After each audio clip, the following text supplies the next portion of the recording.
अस्सलाम वालेकुम। My self Mohammad Sadulla. आज का हमारा लेक्चर नंबर 5। तो देखते हैं आज के लेक्चर में कौन कौन से टॉपिक शामिल हैं। सबसे पहले तो what is trade discount, trade discount क्या है। उसके बाद देखते हैं what is meant by commission, commission क्या है। What is meant by expenditure, expenditure क्या है। Last one is define the term expense, expense क्या है। तो चलते हैं अपने लेक्चर की तरफ। सबसे पहले what is trade discount. Trade discount it is rebate or allowance from the schedule price guaranteed by the seller to the buyer is called trade discount. तो ट्रेड डिस्काउंट को उर्दू में कहते हैं तिजारती कटौती। तो देखते हैं ट्रेड डिस्काउंट क्या है। ऐसी रियायत जो फरोख्त कुनिंदा खरीदने वाले को असल कीमत में कमी करके दे, उसे ट्रेड डिस्काउंट कहते हैं या तिजारती कटौती कहते हैं। ये रियायत अमूमन उधार खरीद या फरोख्त पर ली जाती है। कहाँ पर ली जाती है? उधार खरीद या फरोख्त पर ली जाती है। मसलन अहमद ने उमर के हाथ 1,000 रुपये की एशिया फरोख्त की। इस पर 10% कटौती दी गई। इस तरह अहमद ने 100 रुपये की कटौती दी और अब उमर अहमद को 900 रुपये अदा करेगा। तिजारती कटौती आम तौर पर मुंदरजा झैल सूरतों में दी जाती है। तो देखते हैं कौन से मुंदरजा झैल सूरतें हैं। सबसे पहले जब एशिया ज़्यादा मकदार में ख़रीदी जाए, जब ख़रीदार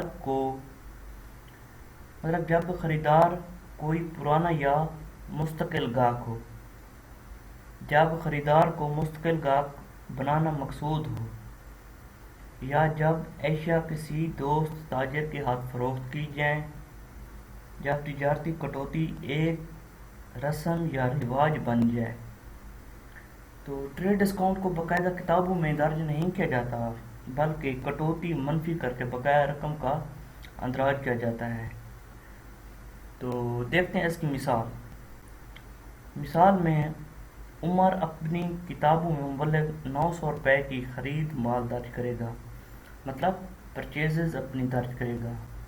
क्या? Books purchases from Ahmad. तो और अहमद मुबल्लिग 900 रुपये की फ़रोख्त माल दर्ज करेगा। Ahmad sale to Umar. तो इस तरह मुबल्लिग 100 रुपये कटौती का जिक्र बयाना में अदा किया जाएगा। इसके बाद देख लेते हैं व्हाट इज़ कमीशन। कमीशन क्या है?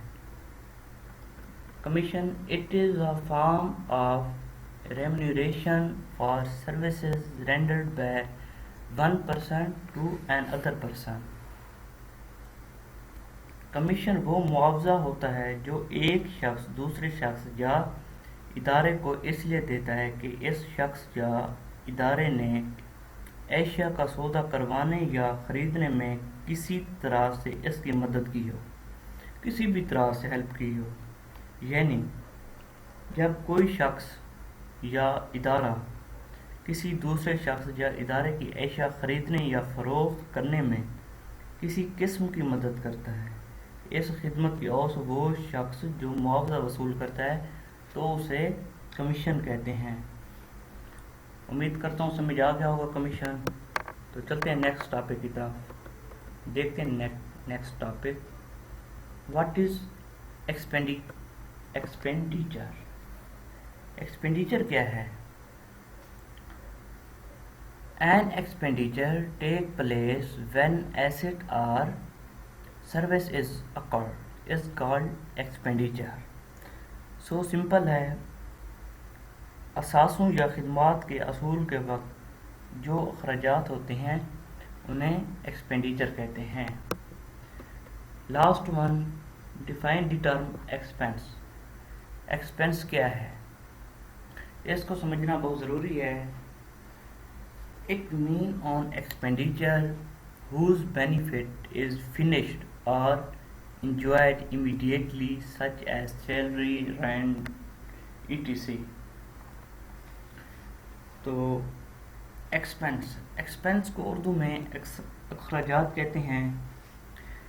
جب کوئی کاروباری اپنے کاروبار کو چلانے کے لیے مختلف کاموں اور مدوں پر رقم خرچ کرتا ہے تو یہ رقم اخراجات کہلاتی ہے.